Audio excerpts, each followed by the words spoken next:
말씀 선포하겠습니다. 오늘 말씀의 제목은 십자가에 못 박히시다 라는 제목으로 말씀을 전하도록 하겠습니다. 오늘은 성령 강림 후 마지막 주 왕국절 교회력이 끝나는 주간입니다. 추수감사 주일입니다. 십자가에 못 박히시다라는 말씀을 통해 우리가 낙원에 들어가는 근거가 무엇인지를 가르쳐 주셨습니다. 33절 말씀부터 보시면 해골이라 하는 곳에 이르러 거기서 예수를 십자가에 못 박고 또 행악자도 그렇게 하니 하나는 우편에 하나는 좌편에 있더라 라고 말씀하고 있습니다. 예수님께서 십자가에 달려 돌아가시는 장면이 왕국절의 마지막 본문으로 정해져 있습니다. 여기에는 아주 깊은 뜻이 있다라고 생각합니다. 이 해골이라고 하는 단어는 두개골이라는 뜻입니다. 사람의 두개골이 이렇게 널려 있는 그런 곳이었던 것 같아요. 해골이라 하는 곳에 사람의 두개골이 막 이렇게 널려서 이렇게 걸어 다니다 보면 뭐 발에 치인다고 할까요? 그렇게 많은 두개골이 있는 해골이 있는 곳. 이 곳은 뭐 하는 곳이냐라고 했을 때 로마인들이 그 정치범을 십자가에 처형하는 장소, 여기가 바로 해골리라 하는 곳입니다. 여기에 이르러 거기서 예수를 십자가에 못 박고, 그럼 지금 예수님이 십자가에 못 박히신 것이죠. 그럼 누가 못을 박았죠? 당연히 군인들이 못을 박았겠죠. 그래서 군인들이 예수를 십자가에 못 박았다라고 말씀하고 있습니다. 요 예수는 원래는 보통 사순절에 예수님께서 십자가에 달려 돌아가시는 부활절 바로 전에 이 본문이 나오는데, 오늘은 성령 강림 후 마지막 주에 지금 예수님의 십자가 사건이 나오고 있습니다. 그래서 이 예수를 뭐로 봐야 될까라고 했을 때, 예수님의 사순절 때에 예수님으로 보는 것보다는 성령 강림 후 마지막 절에 마지막 주에 예수님으로 보고, 이 예수님은 지금 무슨 일을 하고 계시느냐라고 했을 때 그 이방인들 바다 구원을 위하여 예수님께서 마지막 일을 하고 계시다라고 하는 것입니다. 특별히 예수님께서 십자가에 못 박히셨다라고 하는 것의 의미는 무엇이냐, 갈라디아서 1장 4절 말씀해 보시면 아주 잘 설명해 주고 있습니다. 갈라디아서 1장 4절 말씀에 보시면, 그리스도께서 하나님 곧 우리 아버지의 뜻을 따라 이 악한 세대에서 우리를 건지시려고 우리 죄를 대속하기 위하여 자기 몸을 주셨으니 라고 말씀하고 있습니다. 자기 몸을 주셨다라고 하는 것이 십자가에 못 박혀 돌아가셨다라고 하는 뜻입니다. 근데 예수님께서 자기 몸을 주신 이유가 뭐냐라고 했을 때, 우리 죄를 대속하시기 위하여서 자기 몸을 주셨다.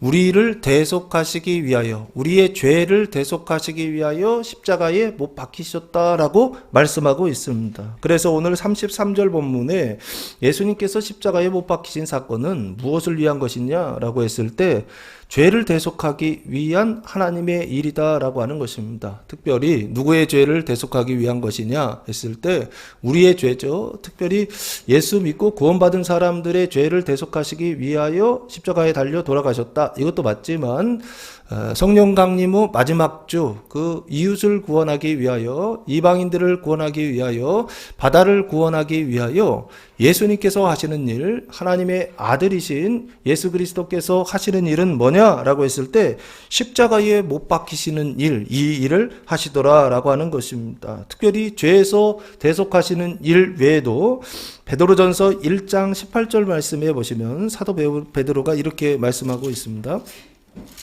베드로전서 1장 18절 말씀에 보시면, 너희가 알거니와 너희 조상이 물려준 헛된 행실에서 대속함을 받은 것은 은이나 금이나 없어질 것으로 된 것이 아니요 오직 흠없고 점없는 어린 양 같은 그리스도의 보배로운 피로 된 것이니라 라고 말씀하고 있어요. 여기 그리스도의 피라고 하는 것이 예수님께서 십자가에 지금 못 박히셔서 돌아가셨을 때 흘리신 그 피를 말하는 것입니다.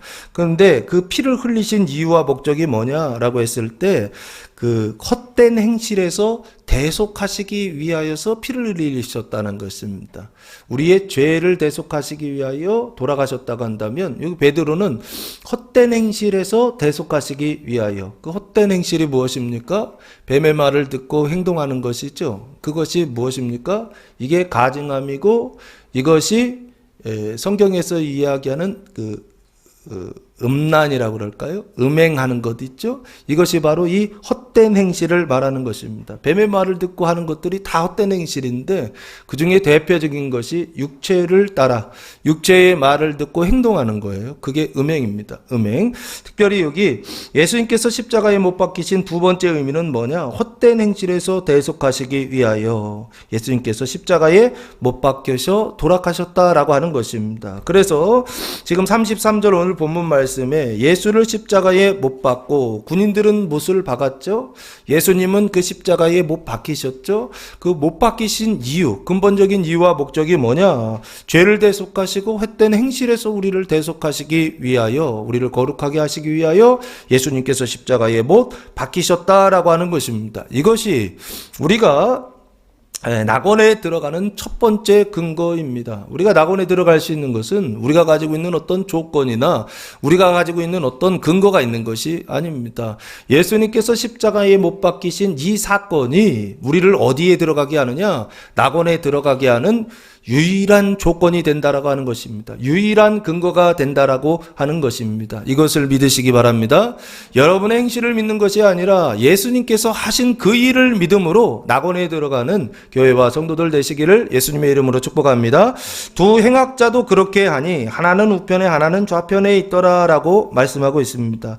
그렇게 했다라고 하는 것은 예수님과 같이 십자가에 못 박았다라는 뜻이죠. 하나는 우편에 하나는 좌편에 왼쪽 오른쪽 이렇게 한쪽에 있다는 얘기죠. 그럼 예수님은 가운데에 있다 보시면 좋을 것 같아요. 그림을 그릴 때 예수님이 가운데 십자가에 못 박히시고 양쪽 오른쪽과 왼쪽에 두 명의 행악자가 있었다. 이 행악자라는 게 범죄자라고 하는 뜻입니다. 34절 말씀해 보시면 예수님의 말씀이 나옵니다. 이에 예수께서 이르시되 아버지 저들을 사하여 주옵소서. 자기들이 하는 것을 알지 못함이니이다 하시더라. 그들이 그의 옷을 나눠 제비 뽑을세라고 말씀하고 있습니다. 여기 십자가에 못 박히신 이후에 예수님께서 하신 일은 뭐냐라고 했을 때 아버지, 그렇죠? 기도입니다. 기도.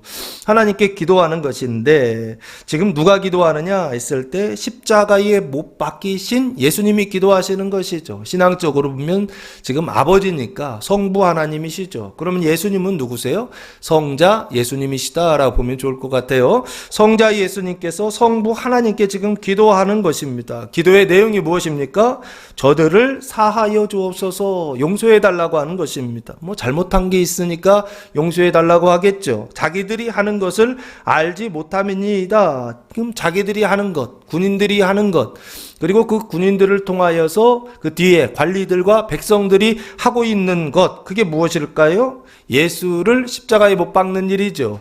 그 예수를 십자가에 못 박는 일은 눈에 볼 때에는 그냥 인자, 사람을 십자가에 못 박는 거이지만 그러나 신앙적으로 봤을 때에는 지금 누구를 십자가에 못 박는 것입니까?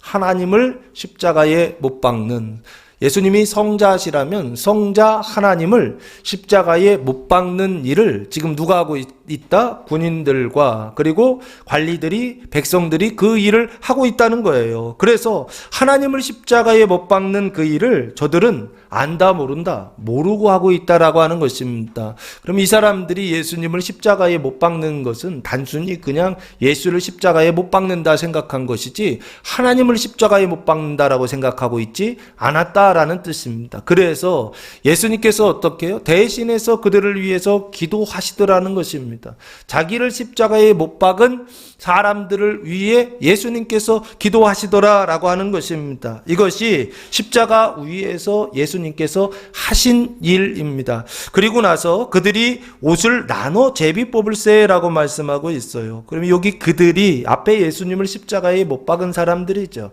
특별히 지금 행동하고 있는 사람들, 군인들이라고 보면 좋지 않을까 싶어요. 그 군인들이 그의 옷을 나눠 제비 뽑을세, 예수님의 옷을 나눠 제비 뽑았다. 그 예수님의 옷이 어떤 옷이길래 이렇게 제비 뽑았을까요? 누가복음 23장 11절 말씀해 보시면 예수님께서 입고 계신 특별한 옷이 하나 있더라고요.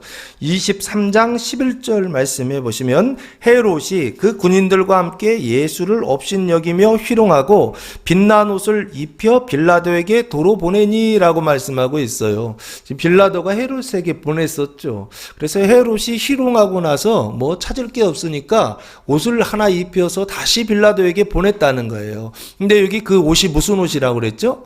빛난 옷이다라고 그렇게 말씀하고 있죠. 이 빛나다라고 하는 빛난이라는 단어가 어떤 아름다운, 장대한, 고급진 어떤 그런 뜻을 가지고 있어요. 그러니까 장대하다라는 게 뭐냐면 옷이 이렇게 긴 거 있죠. 옷이 이렇게 짧은 거 말고 긴 장대한 이란 뜻이 있고, 옷이라고 하는 단어가 긴 소매 옷이라고 하는 뜻이 있어요. 그러니까 아름답고 긴 어떤 그런 옷이죠. 그러니까 무슨 얘기예요? 우리는 지금 그런 거 안 입잖아요. 그러니까 뭐랄까요? 예전에 그 그리스 로마 신화 같은 데 보면은 왕들이나 그 대신들이 입는 옷이 보면은 이렇게 뭐랄까 치렁치렁하면서 옷이 긴 옷이 있잖아요. 여자들 그 결혼할 때 그 드레스 그 뒤에 이렇게 한 3m 끌리는 거, 그런 거 있죠. 그런 옷을 지금 이야기하는 것 같아요. 여기 보면 원래는 그냥 빛난 옷이라고 되어 있는데 원래 뜻을 찾아 들어가 보니까 옷이 빛나고 아름답기도 했지만 중요한 게 뭐냐면 긴 옷이에요. 겉옷인데 긴 옷을 그렇게 예수님께 입혔고, 그래서 그 옷을 나눠 제비 뽑았다라고 그렇게 말씀하고 있어요. 그래서 지금은 뭐 그냥 인터넷에 주문만 하면 옷이 바로바로 오잖아요. 우리 한국 같은 경우에는 이 옷이 얼마나 많은지, 예? 그래서 그 옷을요, 뭐라 그럴까요? 입다 버린 옷을 수출하잖아요. 외국에 수출할 정도로 그렇게 많은 옷들이 있는데, 그 당시에, 과거에, 예수님 당시에는 옷이 아주 귀했던 것 같아요. 그래서 그때는 옷 만드는 기술이 없었던 것이죠. 그래서 여기 보시면 그 옷을 나눠 제비 뽑았다라고 하는 것은 제비를 뽑아가지고 쥐사이를 돌려서, 그래서 이렇게 뭐 찢어 가졌다 이런 뜻보다는 누구 한 사람 걸리면 그 사람이 그것을 가져갔다라고 그렇게 보시면 좋지 않을까 싶어. 나누어 가졌다 이렇게 돼 있는데 찢어 가졌다는 느낌보다는 뽑아서, 제비를 돌려서 뽑아서 걸리는 사람이 가져갔다라는 뜻으로 보는 게 좋지 않을까 싶습니다. 35절 말씀해 보시면 이제 사람들이 한 일이 크게 보면 세 가지가 나오고 있습니다. 첫째는 백성은 서서 구경하는데, 백성은 그냥 구경하고 있어요. 관람하듯이. 관리들이 중요합니다. 관리들은 비웃어 이르되, 비웃다라고 하는 단어가 조롱하는 건데 심하게 조롱하다라는 뜻입니다. 조롱하면서 이르되 저가 남을 구원하였으니 만일 하나님이 택하신 자 그리스도이면 자신도 구원할지어다 하고 라고 말씀하고 있어요. 이 관리들도 마찬가지고 36절에 군인들도 마찬가지고 39절에 계속 똑같은 구조로 나와 있어요. 행악자들도 마찬가지인데 계속 구원하라 그래요. 네가 그리스도이면 구원하라, 네가 유대인의 왕이면 구원하라, 네가 그리스도가 아니냐 하면서 구원하라, 이 얘기를 계속하고 있어요. 내용이 구조가 똑같습니다. 다시 보시면 저가 남을 구원하였으니 라고 되어 있어요. 이 관리들이라고 하는 것은 아르콘이라고 하는 단어를 사용했는데 계급에 있어 첫째, 주, 방백, 왕, 통치자 이런 뜻이 있습니다. 그러니까 이 사람들은 뭐 정치적인 관리자, 정치적인 지배자라고 그렇게 보시면 좋을 것 같아요. 그러면 그 당시에 정치적인 지배자들은 누구입니까? 유대교를 믿고 있었던 유대인들이죠. 그 유대인들이 지금 종교적으로 보았을 때 유대인들이 지금 예수님을 비웃어 희롱하는 것입니다. 그러면 그 내용이 좀 종교적이다 라고 그렇게 생각할 수 있겠죠. 그래서 저가 남을 구원하였으니 만일 하나님이 택하신 자 그리스도이면 하면서 그리스도를 언급하죠. 이 그리스도가 종교적인 언어입니다. 구약에 하나님께서 기름 부은 자를 보내주실 것이다, 메시아를 보내주실 것이다 언약하셨잖아요. 그게 히브리어는 메시아고 헬라어로는 그리스도예요. 그리스도라고 하는 뜻입니다. 우리나라 말로 번역할 때는 구원자라는 뜻입니다. 구원자. 근데 이 그리스도이면, 하나님이 택하신 자 그리스도이면 자신도 구원할지어다 라고 그렇게 비웃었다라고 하는 것입니다. 자신도 구원한다라는 얘기는 결국에는 네가 너를 구원하라 그 얘기인데, 구체적으로는 무슨 얘기예요? 지금 십자가에 못 박혀 있죠. 십자가에 못 박혀 있으니까 그 십자가에 못 박혀 있는 여기 자기를 구원하라. 그 얘기는 뭐냐면 구체적으로 얘기하면 네 힘으로 십자가에서 뭐 하라는 거예요? 내려오라는 얘기죠. 그렇죠? 십자가에서 내려오는 그 일이 뭐라고 이 사람들은 생각하냐면 구원이라 생각하고 그건 누가 하는 일이라고 생각하냐면 그리스도께서 하시는 일이다라고 그렇게 생각하고 있죠. 그러면 지금 이 사람들이 유대교를 믿는 유대인들이란 말이에요. 이 유대인들이 생각하는 그리스도는 어떤 사람일까? 이 사람들이 생각하는 구원은 무엇일까? 라고 했을 때 지금 이게 이 사람들이 지금 정치적으로 종교적으로 억압받고 있거든요. 로마 제국주의에 억압받고 있기 때문에 그 로마 제국이라고 하는 다른 나라로부터 자기 민족을 자기 나라를 그 자기 종교를 해방하는 어떤 그리스도 이런 사람들을 좀 생각했던 것 같아요. 이 사람들이 생각하는 그리스도는 누구냐라고 했을 때 정치적으로 종교적으로 자기를 구원하는 민족을 구원하고 그래서 그 유대교를 온전하게 하나님을 섬기는 그런 종교로 만들 수 있는 그런 사람, 이런 사람을 지금 그리스도 메시아라고 생각했던 것 같아요. 그래서 이 사람들이 생각하는 구원은 뭐냐라고 했을 때 십자가에서 내려오는 구원이죠. 그럼 십자가에서 자력으로 내려오려면 어떻게 해야 될까요? 다른 방법은 없죠. 예. 지금 로마 군인에게 잡혀가지고 십자가에 못 박혔단 말이에요. 근데 그 십자가에 못 박힌 사람이 거기서 내려오려면 어떻게 해야 돼요? 누군가가 뭐 칼을 가지고 그리고 활을 가지고 막 나타나가지고 영웅 어떤 사람들이 나타나가지고서 예수를 그 십자가에서 내려오는 예수님의 제자들이 막 그런 어떤 민중 분기를 일으켜가지고 그래서 예수님을 그 십자가에서 내려오게 하는 어떤 그런 일을 했을 때 예수님이 십자가에서 내려올 수 있겠죠. 자기를 구원하라 그 얘기는 십자가에서 내려오란 얘기예요. 십자가에서 내려오려면 어떻게 해야 돼요? 아니 이미 못 박혔는데 어떻게 내려와요? 자기가요. 뭐 기적이나 어떤 이적 이런 것들을 일으켜서 내려올까요? 그럴 수도 있겠죠. 그러나 가장 중요한 건 뭐예요? 사람들이 생각할 때는 누군가 도와줘서 그 누구냐고요? 예수님을 따르던 제자들 아니겠습니까? 이 사람들을 생각하면서 그 사람들이 와가지고 예수님을 십자가에서 끌어내리기를 거기에서 십자가에 못 박혀 계신 그 예수님을 거기서 구원해 내기를 십자가에서 이렇게 한마디 하시면 밑에서 듣고 있었던 백성들이 와 하고 몰려 나와가지고 로마인을 죽이고 예수님을 십자가에서 내려오게 하는 어떤 이런 걸 기대하지 않았을까 싶습니다. 그 당시에 유대인들이 가지고 있었던 이 사람들의 구원, 이 사람들의 메시아, 이 사람들의 하나님은 어떤 하나님이냐라고 했을 때 눈에 보이는 어떤 해방, 눈에 보이는 어떤 구원을 바라고 있었다라고 하는 것입니다. 그래서 이 사람들의 구원의 내용은 오직 하나예요. 십자가에서 내려오라. 고난받지 않는 것. 이것이 유대인들이 생각했던 구원의 내용이었다라고 하는 것입니다. 그리고 나서 두 번째 36절 말씀해 보시면 군인들도 희롱하면서 라고 말씀하고 있어요. 희롱하면서 나와 신포도주를 주며 가까이 와서 신포도주를 주었다라고 말씀하고 있어요. 이 신포도주는 무엇입니까? 초라고 생각하시면 돼요. 포도로 만든 초다라고. 이 역할이 뭐냐면 고통을 덜어주는 마취성 첨가물을 섞은 포도주라는 뜻을 가지고 있더라고요. 그러니까 이게 마취제예요, 마취제. 예수님이 십자가에 못 박혀 있다 보니까 너무 고통스럽겠죠. 그래서 예수님이 이제 못 박혀서 돌아가시는 거란 말이에요. 돌아가실 때까지 못 박혀 있어야 돼요. 그러니까 얼마나 고통스럽고 괴롭겠습니까? 그러니까 군인들이 가까이 와가지고 신포도주를 주었다라고 지금 말씀하고 있어요. 마취제를 준 것이죠. 너무 괴로우니까 마취제를 주며 군인들이 말했다는 것입니다. 네가 만일 유대인의 왕이면 네가 너를 구원하라 하더라라고 말씀하고 있어요. 달라진 건 이거 하나밖에 없죠. 유대인의 왕이다라고 하는 단어이죠. 왜 이렇게 이야기했을까요? 이 사람들이 로마 군대이기 때문에 그렇습니다. 로마 군인들이기 때문에 이 로마 군인들은 유대인들이 아니죠. 그러니까 종교적인 질문을 하는 것이 희롱을 하는 것이 아니라 정치적인 희롱을 하는 것입니다. 뭐라고 그럽니까? 유대인의 왕이면이라고 그러죠.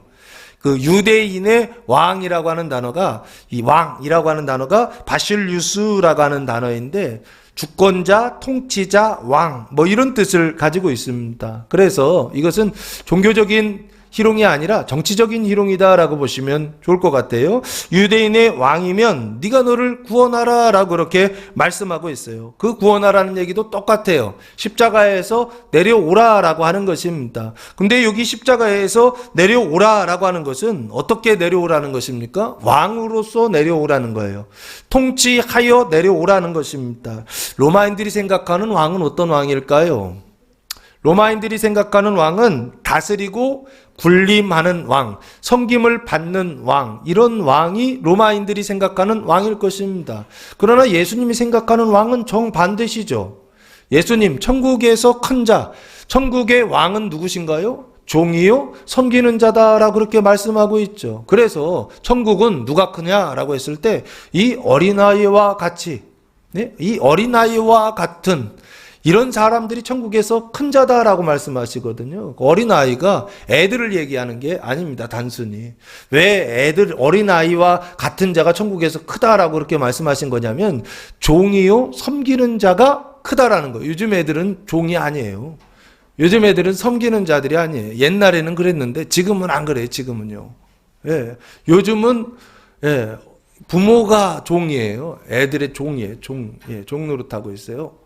여기 그래서 유대인의 왕이다라고 할 때 로마인들이 생각하는 왕은 섬기는 왕이 아니에요. 다스리고 군림하고 섬김을 받는 왕이죠. 그래서 이 왕들이 하는 일은 무엇입니까? 다른 나라를, 더 많은 나라를 얻기 위하여서 백성들을 보내고 군인들을 보내서 그 사람들을 죽여가면서 그래서 땅을 넓혀가는 이런 사람들이 로마인들이 생각하는 왕이에요. 근데 예수님은요, 하나님 나라, 예수의 나라를 넓혀가기 위하여, 하나님 나라 확장을 위하여 하나님을 믿는 사람들을 전쟁터에 보내는 게 아니죠.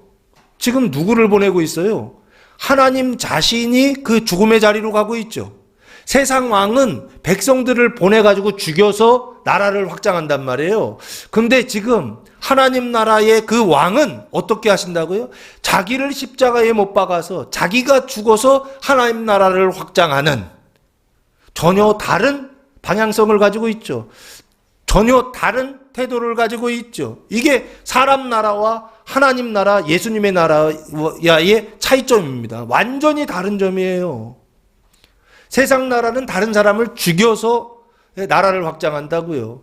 그런데 하나님 나라는 하나님이 돌아가신다고요. 하나님이 자기 자신을 죽여서 그래서 하나님 나라를 확장하는 방식으로 하나님 나라가 확장되더라라고 하는 것입니다. 여기 보시면 네가 유대인의 왕이면 네가 너를 구원하라 그랬어요. 구원하려면 어떻게 됩니까? 로마 사람들을 죽이란 얘기입니다. 군인들을 죽이란 얘기예요. 그래서 결국에 어떻게 하라는 것입니까?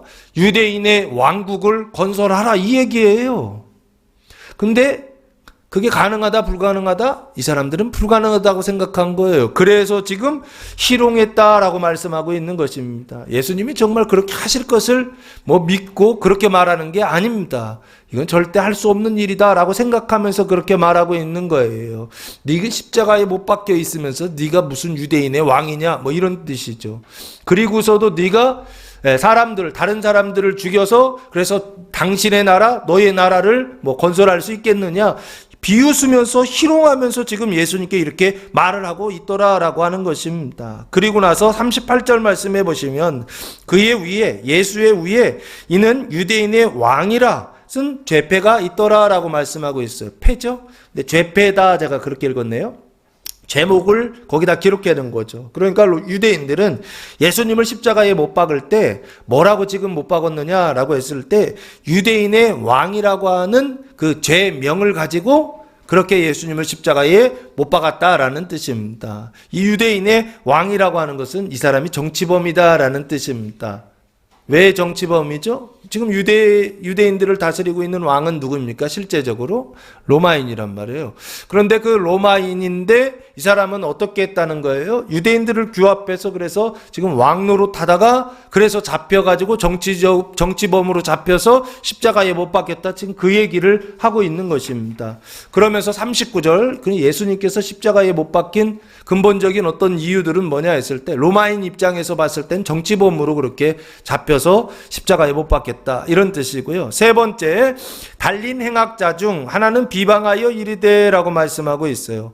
달린 행악자가 둘이었죠. 그러니까 여기 첫 번째 등장하니까 행악자 1이라고 그렇게 하겠습니다. 그 행악자 1은 비방하여 이르되, 예수님을 비방하죠. 이 비방하다라고 하는 것은 중상하다, 헐뜯다, 악담하다라는 뜻입니다. 이 비방이라고 하는 한글 말의 뜻은 비웃고 헐뜯어 말하는 것이라고 하는 뜻을 가지고 있습니다. 뭐라고 말했느냐면 네가 그리스도가 아니냐 그래요. 그러면 이 사람도 그리스도라라고 지금 말하고 있죠. 네가 그리스도가 아니냐. 그러면 이 사람들은 로마 사람 아니죠? 행악자는? 이 사람은 누구예요? 유대교를 믿는 유대인이라고 봐야 됩니다. 그리스도라고 하는 말 자체가 종교적인 언어라고 하는 뜻이에요. 그러니까 이 사람이 유대인이라고 그렇게 생각할 수 있습니다. 유대인인데 지금 유대인이면서 뭐라고 얘기하냐면 너와 우리를 구원하라라고 그렇게 말씀하고 있어요. 그러면 구원하라라고 하는 건 똑같이 십자가에서 내려오게 하라라고 하는 것입니다. 그러니까 지금 앞에서 사람들이 다 똑같죠. 관리들도 내려오라, 구원하라 라고 이야기하고 있고, 그리고 군인들도 너를 구원하라, 십자가에서 내려오라 라고 이야기하고 있고, 그리고 행악자 일도 똑같이 우리를 구원하라, 십자가에서 내려오게 하라 라고 지금 그렇게 비방하고 있더라라고 하는 것입니다. 그런데 재미있는 것은 예수님은 이 비방에 대하여서, 이 세 사람의 그 요구에 대하여서 희롱이나 비방이나 비웃는 이것에 대하여서 한마디도 대꾸하지 않으세요. 한마디도 대답하지 않으세요. 자기를 변호하거나 자기를 변명하거나 우리 얼마든지 그렇게 할 수 있잖아요. 그리고 그럴 수도 있잖아요. 내가 십자가에 지금 못 박혔지만 이거 내 잘못이 아니고 누구 잘못이라고 하면서 책임 전가, 다른 사람들한테 책임 전가 얼마든지 할 수 있지 않나요? 그래서 다른 사람을 못 박을 수도 있다고요. 근데 예수님은 그렇게 하시지 않더라는 거예요. 십자가에 못 박히시는 거, 이게 우리가 낙원에 들어가는 첫 번째 근거라고 한다면 이 두 번째 근거는 뭐냐라고 했을 때 십자가에 못 박히신 예수님께서 내려오시지 않았던 것이요. 십자가를 마지막까지 지키셨던 거예요. 십자가를 마지막까지 십자가에 못 박히셨던 것이요. 이것이 우리가 낙원에 들어가는 두 번째 근거다라는 거예요. 인내하고 견디고 마지막까지 참는 어떤 이것이요. 예수님께서 참으셨던 그것이 우리가 낙원에 들어가는 두 번째 근거다라고 하는 것입니다. 그래서 빌립보서 2장 8절 말씀해 보시면 사도 바울이 이렇게 말씀하고 있습니다. 빌립보서 2장 8절 말씀해 보시면 사람의 모양으로 나타나사 자기를 낮추시고 죽기까지 복종하셨으니 곧 십자가의 죽으심이라 라고 말씀하고 있어요.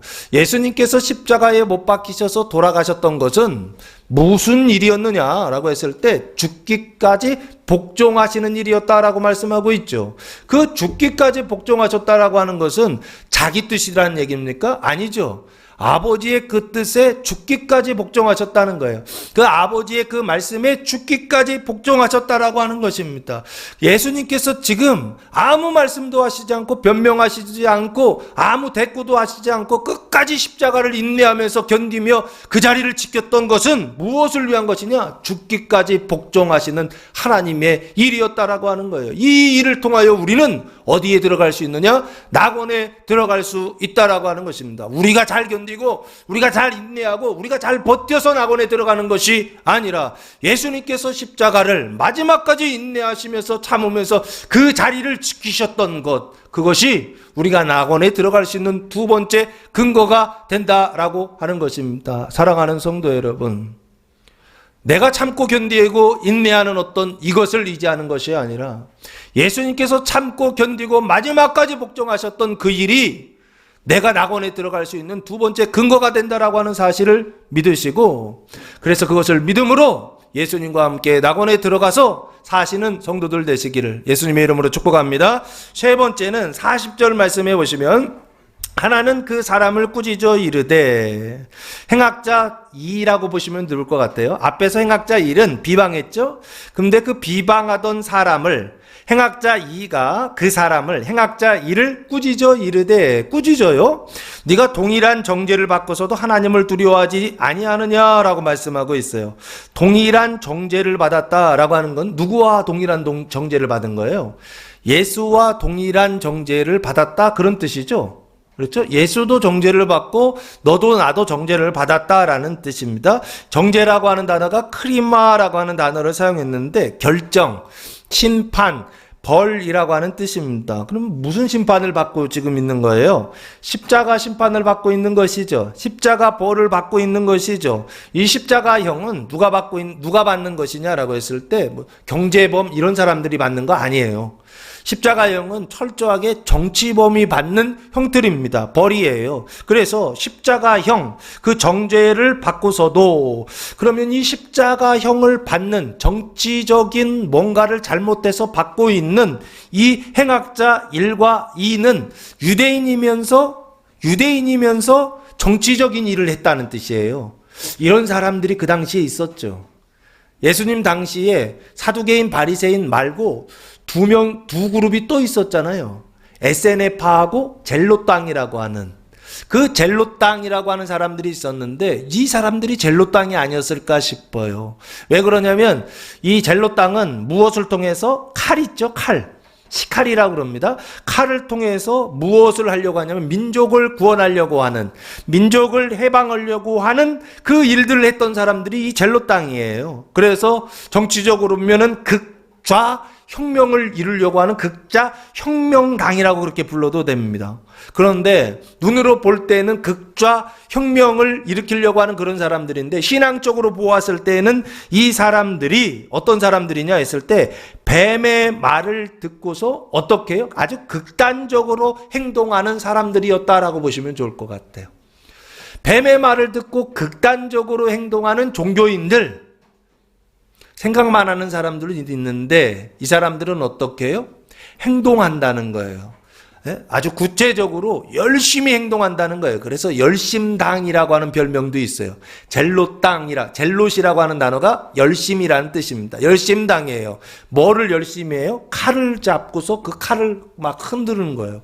칼을. 그래서 누구를 죽여요? 로마인들을 죽여서 민족을 해방하는, 그래서 사람 죽이는 그 일을 통하여서 민족이 구원받는다라고 그렇게 생각하고 있었던 착각이고 오해죠. 다른 사람을 죽여서 칼을 들어서, 유대인이거든요, 칼을 들어서 율법대로 칼을 들어서 로마인들을 죽이는 거예요.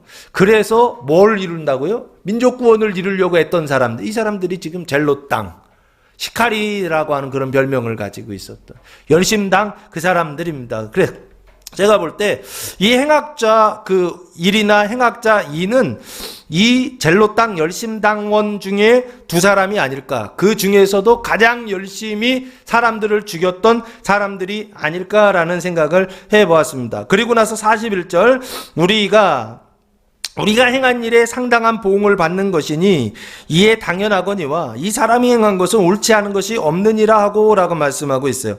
우리가 행한 일, 그건 무슨 일인가요? 당연히 정치범이기 때문에 정치적인 일을 했겠죠. 사람들을 죽이는, 로마 제국에 저항하는 일, 이런 일들을 했을 것입니다. 이 대표적으로 이걸 뭐라고 표현하고 있냐면 성경에 누가복음 23장 25절 말씀해 보시면 이런 말이 나오고 있어요.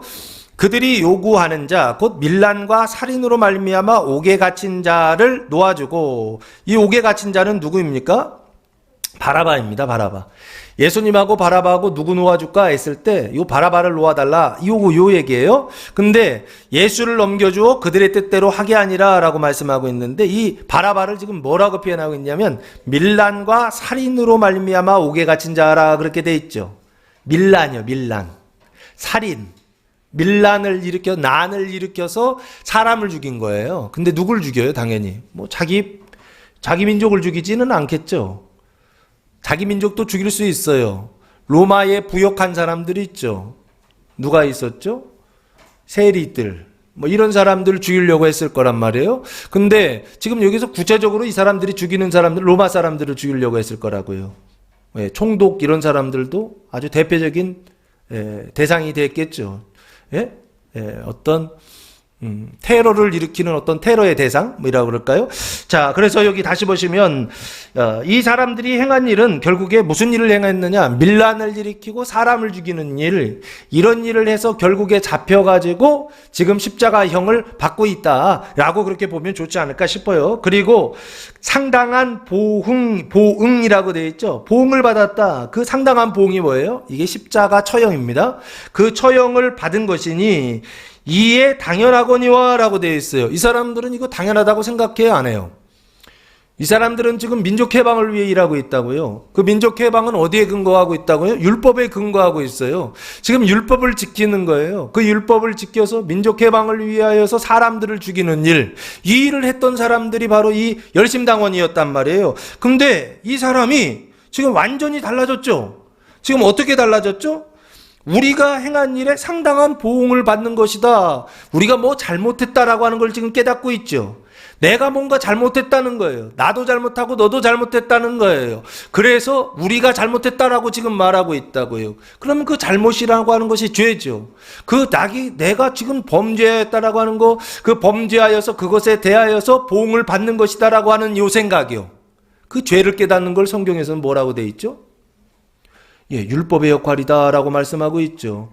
율법의 역할이고 죄를 깨닫고 돌이키는 거, 이걸 회개라고 하지 않습니까? 지금 이 장면에서 행악자 이가 지금 보여주고 있는 것은 뭘 보여주고 있느냐라고 했을 때, 내가 죄인의 자리에 있었단 말이에요. 내가 뱀의 말을 듣고 있었던 자리에 있었다고요. 그 뱀의 말을 듣고 밀란을 일으키고 뱀의 말을 듣고 사람들을 죽이는 살인하는 일을 그렇게 하고 있었단 말이에요. 근데 그게 자기가 잘못이라는 걸 몰라요. 왜? 명분이 있었기 때문에 그래요. 어떤 명분이요? 율법을 지킨다라고 하는 명분이요. 그래서 잘못인 걸 몰랐는데 지금 이 사람이 예수께서 십자가에 못 박힌 그 옆에서 예수를 보면서 우리가 잘못이다라고 하는 걸 고백하고 있다고요. 그럼 뭘 얘기하느냐라고 했을 때, 내가 서 있는 그 자리가 잘못된 자리이구나. 내가 지금 듣고 있는 그 말이 뱀의 말을 듣고 있구나. 그래서 내가 지금 어디를 향해 가고 있느냐? 타락한 길을 걸어가고 있구나라고 하는 거. 이전에는 몰랐는데 십자가에 못 박혀서 예수를 보면서 이 사람이 그걸 깨달았다라고 하는 것입니다. 그래서 지금 옳지 않은 것이 없도다라고, 이 사람이 행한 것은 옳지 않은 것이 없다라고 지금 그렇게 말하고 있습니다. 그럼 이 사람이 행한 것, 예수님이 행하신 것이죠. 그 예수님이 행하신 것은 무엇인가요? 예수님이 행하신 것, 그것이 자기들이 행한 것과는 정반대의 일이에요. 자기들은 밀란을 일으켜서 사람을 죽여서 민족을 해방하려고 그랬거든요. 근데 예수님은 어떻게 하셨어요? 예수님은 정반대의 일을 하십니다. 대표적으로 눈에 보이는 것은 누가복음 7장 22절 말씀해 보시면, 요한이 예수님께 묻습니다. 그때 물었을 때 예수님의 대답이 나옵니다. 7장 22절 말씀해 보시면, 예수께서 대답하여 이르시되 너희가 가서 보고 들은 것을 요한에게 알리되, 맹인이 보며 못 걷는 사람이 걸으며 나병한 자가 깨끗함을 받으며 귀먹은 사람이 들으며 죽은 자가 살아나며 가난한 자에게 복음이 전파된다 하라라고 말씀하고 있어요. 앞에 보시면 병자를 치유하는 사건이 하나 나오죠. 그리고 뒤에 보시면 뭐예요? 복음이 전파되는, 예수님이 하셨던 두 가지 일이에요. 병자를 치료하고, 여기 나와 있지 않지만 귀신을 쫓아내고 귀신 축사하시고, 그리고 복음을 전파하는, 크게 보시면 이 세 가지 일을 예수님이 하셨거든요. 그런데 이 모든 것들은 다 표징이에요. 무엇을 위한 표징이냐? 누가복음 9장 22절 말씀해 보시면, 예수님께서 하실 근본적인 일 세 가지, 예수님께서 하실 일을 세 번이나 말씀해 주세요. 그 중에 9장 22절 말씀해 보시면 가장 잘 나와 있습니다. 이르시되 인자가 많은 고난을 받고 장로들과 대제사장들과 서기관들에게 버림받아요 죽임을 당하고 제3일에 살아나야 하리라 하시고 라고 말씀하고 있어요. 지금 여기 앞에 보시면 베드로의 고백이 나오죠. 그리고 나서 예수님께서 지금 말씀하신 거예요. 인자가, 예수님께서 많은 고난을 받고, 첫 번째는 고난이죠. 많은 고난을 받고 장로들과 대제사장들과 서기관들에게 버림받아 죽임을 당하고, 두 번째는 죽임을 당하는 거죠. 첫째는 고난을 받고, 두 번째는 죽임을 당하고, 그리고 세 번째는요, 제3일에 살아나야 하리라. 3일에 살아나는 게 뭐죠? 부활하시는 것이죠. 다시 살아나는 부활. 고난받고 죽고 부활하는 그 일, 그게 누가 하신 일이라고요? 예수님께서 하셨던 가장 큰 일입니다. 앞에서 병자를 치유하고 귀신을 쫓아내고 복음을 전파하는 일, 이 일은 다 표징이에요. 뭐를 위한 표징이요? 예수님께서 고난받으시고 죽으시고 부활하실 것에 대한 표징이다라고 하는 것입니다. 그래서 이 강도가 볼 때 지금 예수님은 자기들과 정반대의 일을 하시더라는 거예요.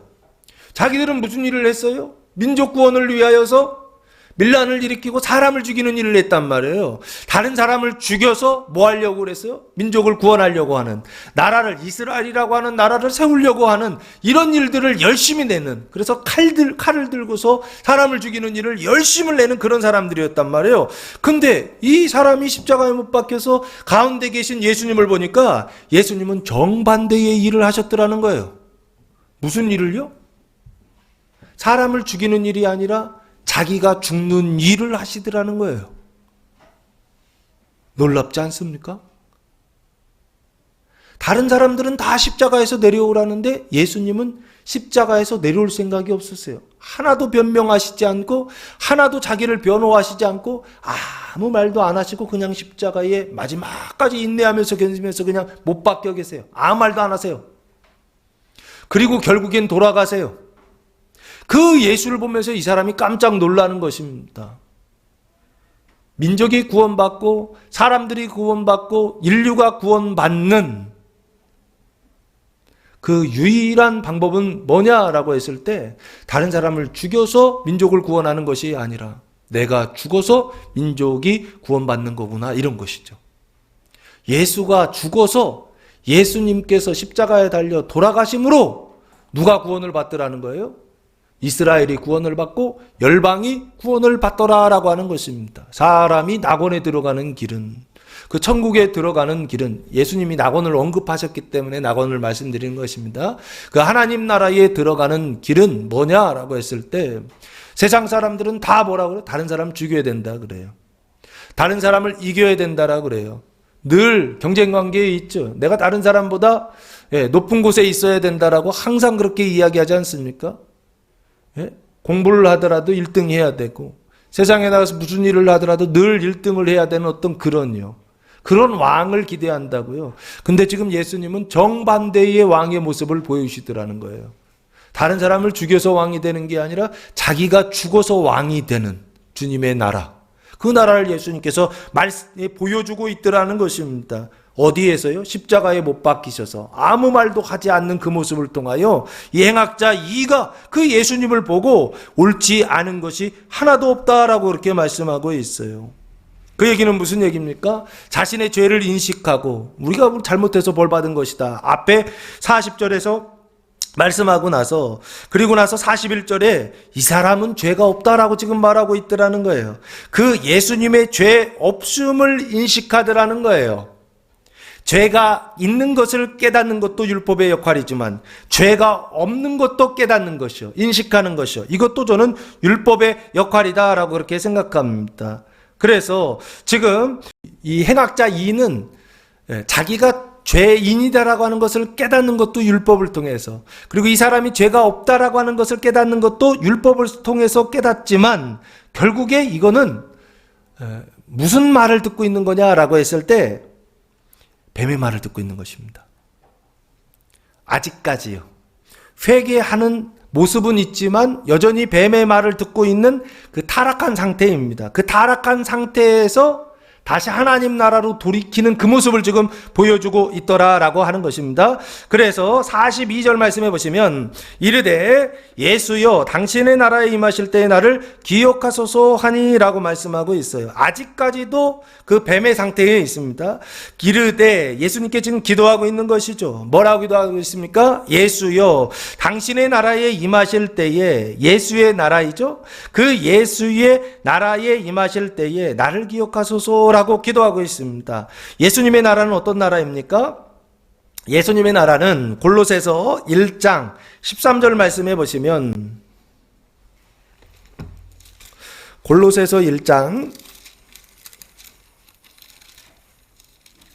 13절 말씀해 보시면 그가 우리를 흑암의 권세에서 건져내사 그의 사랑의 아들의 나라로 옮기셨으니, 여기 사랑의 아들의 나라, 이게 예수님의 나라입니다. 나라로 옮기셨으니 그 아들 안에서 우리가 속량 곧 죄사함을 얻었도다라고 말씀하고 있어요. 죄사함을 얻었다라고 하는 것은 죄가 있었다는 얘기죠.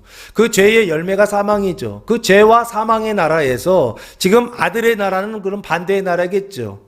의와 생명의 나라로 옮기셨다라고 그렇게 말씀하고 있어요. 그래서 여기 당신의 나라는 예수의 나라이고 그 예수의 나라는 아들의 나라, 곧 하나님의 나라를 이야기합니다. 그 하나님의 나라는 통치의 수단이 둘이다 그랬죠. 의와 생명으로 통치하신다라고 그렇게 말씀하고 있어요. 의라고 하는 것은 존재, 종이 되는 것이고, 생명이라고 하는 것은 섬기는 것, 이 서비스를 이야기하는 것입니다. 그래서 하나님의 나라는 의와 종이요 섬기는 생명의 나라다라고 그 나라에 임하실 때에 나를 기억하소서라고 그렇게 기도하고 있어요. 그 얘기는 나는 이제 이 자리를 벗어나서 어디로 가고 싶다는 거예요.